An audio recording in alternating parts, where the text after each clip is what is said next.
What is going on, Facebook? What are you doing? What are you up to? Where are you? It's like a little Carmen Sandiego. Where in the world is Carmen Sandiego? Wasn't it? I was always like, well, she's in San Diego. Carmen is in San Diego. We are kind of hanging out in the Outer Banks, and when you get into like a routine, when you get into some type of force of habit, good or bad, it always sucks to like break the habit or try and get out of that habit. So, I typically like to get to Brazilian Jiu-Jitsu, BJJ, a few mornings a week, because that's how I start my day. That's how I get the blood going. That's how the morning starts for me. And even if I'm down here and I'm checking out the beach and I'm listening to this sound of the surf and I'm just chilling and I'm all zenned out, there's still something in me that wants to get out and get this jiu-jitsu in. Wait, let this guy forward. So didn't notice you there, dude. You're good. Yeah. And you want to get there, right? You want to get to that place that and for jiu-jitsu, it's this place of you're learning, you're teaching your body, you're mentally trying to put yourself in different places. Rick and Francis this morning, thanks for being there. Rick Bateman, the instructor, he's talking about making a hole or creating a hole or looking for the hole to escape to or escape into, or the fun thing about jiu-jitsu is that as an opponent, you feel like you're moving yourself, especially as a white belt, right? You feel like you're moving yourself into this safe place. You're like, all right, I'm in this not so great place now, but I'm moving to a safe place. And that safe place that you feel like you're going to is exactly where they wanted to get you to. That's not safe at all. Not even close. They're putting you there on purpose. They're creating that space for you. It's definitely a lot of strategy involved with Brazilian Jiu-Jitsu. But like I said, the one thing is you get yourself into a place that you in habits that if you don't do these things that are part of your habit, you start to freak out a little bit. You're like, oh, I gotta do this thing. I do it every day. I do it all the time. If I don't do this, it's it takes away from my identity. What we do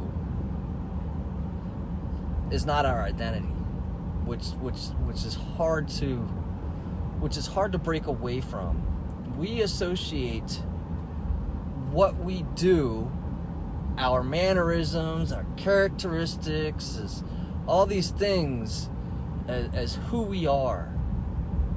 They're just things that we do. That doesn't mean that it's easy to break away from, because we're like, all right, well, this is the mask I've been wearing for so long. This is what I've been doing for so long that if I don't do this anymore, then it's not me. And so, habits, good or bad, once you start to break them or differ from them, you feel like you're pulling part of your identity off. You feel like you're not doing what you're supposed to be doing, what everybody knows you to do and be, and who you are. And heaven forbid that you deviate from not even the norm, you deviate from your norm. Your norm is not somebody else's norm. Your norm is what you think everybody thinks of as norm, right? And your perception of what is norm, and you've got to keep pulling through on these things.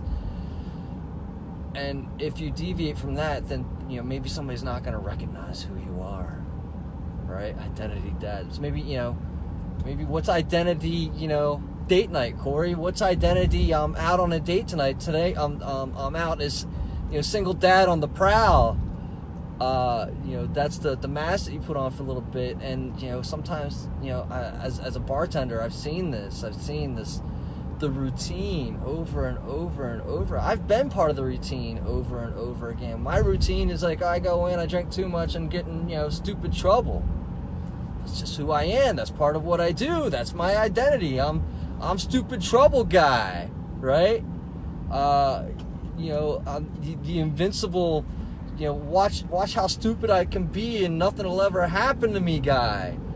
And that becomes your identity. And, I talk about it, maybe not so single. Sure, whatever.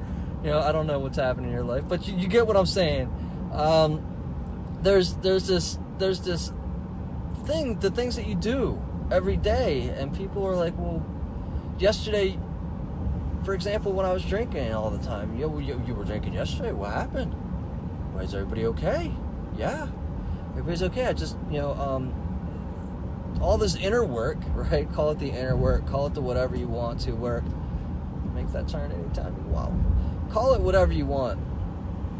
Call it whatever you want. Once you realize all the things that are outside of you aren't necessary to build up what's inside of you, those things start to fall away. If we can use Dave's inner scaffolding for a moment, right? Or you start to rip away like old shingles and board and lapping, and underneath you find like this awesome patina. It happens all the time in art, right? You find like a canvas that was reused and reused and reused and reused. And which one of those pieces is the masterpiece, right? Which one of those pieces is your identity? How many layers of paint do you have on you? And which layer is your finest piece of work? Is it the last layer or is it the first layer? And I know that for me right now, part of my quote unquote identity, part of what I'm lapping on, part of what I'm painting on right now is this going to BJJ, but it works for me. It makes me, this is what I get out. This is part of what I do, but it's not who I am. It's not my identity. I love it. It feels good, and that's what routines and habits are. Once you develop those routines and habits, there's an addiction principle there. There's an addiction where you say, all right, well, I'm addicted to that habit now. It's part of my everyday life, and addiction is really just kind of like this shortcut mode. It's this the body and brain being lazy and efficient. Right? If it's easy, it's efficient. What's fun is being out on the ocean and catching that wave that carries you to the beach. Like, that was great. That was fun. That was efficient. Once you learn how to ride that wave, you're going to keep doing it. Because it feels good to be efficient. It feels good to catch that momentum. It feels good to have that energy of ease riding with you. And it's an addictive quality. It's efficient. So regardless of whether or not you feel like you have an addictive person, everybody, I know that they talk about this, and so what is my identity? Corey, I love the idea is that I'm just pure energy, and that's it. That's it. That's it. That's all I am. I'm just pure energy in a form, in a shape, in a ball of mass right now. My identity, what do we say? It's the universe. It's what is. This is it. And to try to identify as something specific is to kind of pigeonhole yourself and limit yourself to what is. I was talking to Meg last night at the dinner table while we were out. If you focus so much on what is, then those of you who are Abraham Hicks fans, if you keep focusing on what is will always be. What is will always be. If you keep focusing on what is, that is your limitation. This keeps happening. This is what I see today. I keep seeing this. I keep seeing that. Well, that's because that's what you're staring at. What happens if you look away? When you look at somewhere else? What happens if you develop outside of that, grow beyond that? Say to yourself, all right, maybe this is where I am today, but I would like to be somewhere else. I see beyond this. This is just temporary. I mean, Corey, honestly, pure energy, that's all you are. That's all that we see around us. There's nothing other than energy in certain shapes or sizes. Look, you watched The Flash, right? I think you were the one that actually turned me on to The Flash like a couple years back, and you didn't make me do it, but Finn and I watched like 70 episodes or something like that over the holidays, and everything vibrates at a different frequency, right? And once you match that frequency, then you can merge with it. I'm not saying I know how to do that, but the idea is not so far-fetched as to be impossible. If you are made of an atom, all atoms are energies in different states. I can't read so much while I'm driving. Change it to we watch all of them. So many of them. So my identity is the universe, right? My energy is and even that is too much. I mean, they talk about the other thing we were talking about too is like you can't see something until you believe it. It's possible to see. You can't see something until you want to see it. You can't see what you refuse to see. It's kind of like a point blank thing. There's two circumstances with this. One we know for certain, or at least it's hearsay, and that's the idea of when the boats originally came to the United States of America. When the boats originally came to the United States, Indians didn't see them. They couldn't see them. They had no idea that they existed. There was no conception. There's no conception. No idea. No thought that could lead. There was no stepping stone to it. There was no stairway that led to boats with sails in their minds. They couldn't even begin the fundamental thoughts and visions of the sailboat coming over on the horizon. So they didn't see them until like dudes were stepping off. And so the other side of that is, I mean, look, I've never seen one, but the stories are alien spaceships, right? Like there's a certain level of how maybe they're there all the time. But until we have the fundamental idea and thought process that allows for us to perceive it, then we can't see it. You can't see it because your mind won't allow for you to see it. And this is scarcity mindset. This is scarcity mindset. This is and also you can line that up to your identity.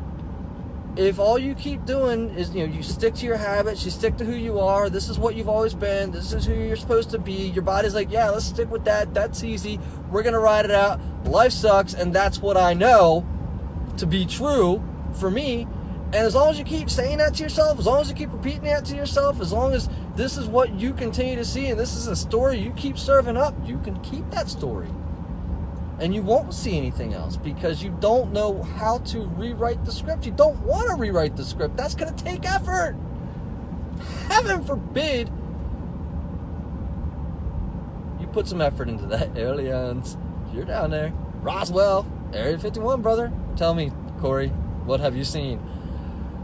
That's it. And until you rewrite the script, and until you allow for yourself to see something else, until you tell yourself, this isn't my identity, this is just what I do, until you tell yourself, this is just a habit, this is just a belief that I keep, beliefs or thoughts you keep on thinking. I believe this, and as long as I keep believing in this, it'll be true for me. Once you change your beliefs, you change who you are, you change what's available to you, you change the whole structure. Change the whole. Where's Sam Asiavana? Like he did it perfectly for me, and I still remember this to the very day. Your truth and something aligning, right? You have to. Some things are just. There's only one way to see it, and until you are in line with that one way, then maybe not one. And until you align yourself with that perspective, it'll never line up. This is also the part of like crystallization. When things are crystallized, when they're crystal clear, crystal structures are they line up so well that there's clarity, right? That's why people are like so into crystals, right? That's my thought anyways. Anywho, guys, lots in this one, right? Lots of like, what are your habits? What have you allowed yourself to become addicted to? Because every habit you have is an addiction, regardless of what you want to call it. Every habit you have has been formed to make your life easier in one way or another. It's efficiency that's built into the body, and the body says, yes, this is my habit. Your habits and what you do are not your identity. They're just things that you do. You've assumed a role, and you're playing it to perfection. And if it's a role that you like, and if it's a role that you enjoy, if you wake up every day and you're like, I'm ready to face this role that I've created for myself, then you can do that. Then you do that. Otherwise, maybe go to bed at night and be like, tomorrow I'm pure energy. Tomorrow I'm pure energy Brandon.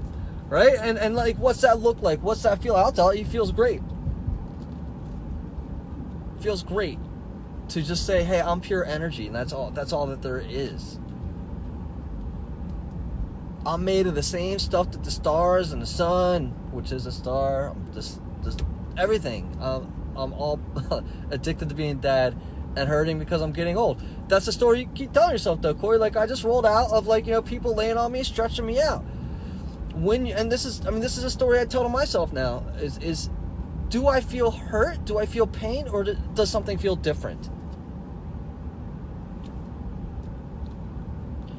With the words and the stories that you tell yourself, you have all that ability. You can say that you feel different. You can say that you hurt because of the transition into feeling better, right? Every time that you hurt, there's generally something that you did to make yourself feel that way, that you did to make life better, typically, right? So, do you hurt or do you feel different? Does something feel different? It's a different sensation. Pain is merely a different sensation, a sensation that you may or may not enjoy. Another part of that this morning, what up, Dwayne? Another part of that this morning was, work yourself into positions that you don't want to be in for so long or so much, and build the tolerance for that. And for those of you that are Princess Bride fans, develop a tolerance for iocane powder, right? And once you develop that tolerance, little bit by little bit, you stretch yourself far enough that's not pain anymore. That's natural for you. So pain today becomes your natural state.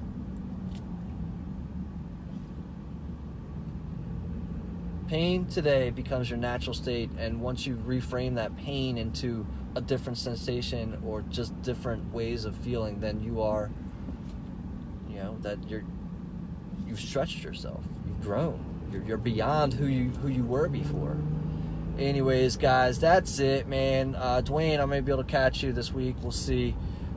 We are down here, and again, I want to thank OBX Martial Arts for having me in there today. Again, Rick Bateman, thank you so much for the lessons today.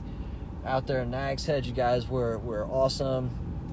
Francis from Michigan had a great time, working the course with you this morning. Worked through some Keisakatami, worked through some just really cool little things, and got some nice tips and tricks. Jiu-jitsu is not my identity, but it is definitely a habit that I've enjoyed to take on. It's been part of the inner work. It's been part of what stretches my body and my mental self, and so for that, I'm grateful to have it in my life. Grateful to have all y'all in my life, and thanks for being there, man. Without you, there is no me. All right, we'll talk to you later.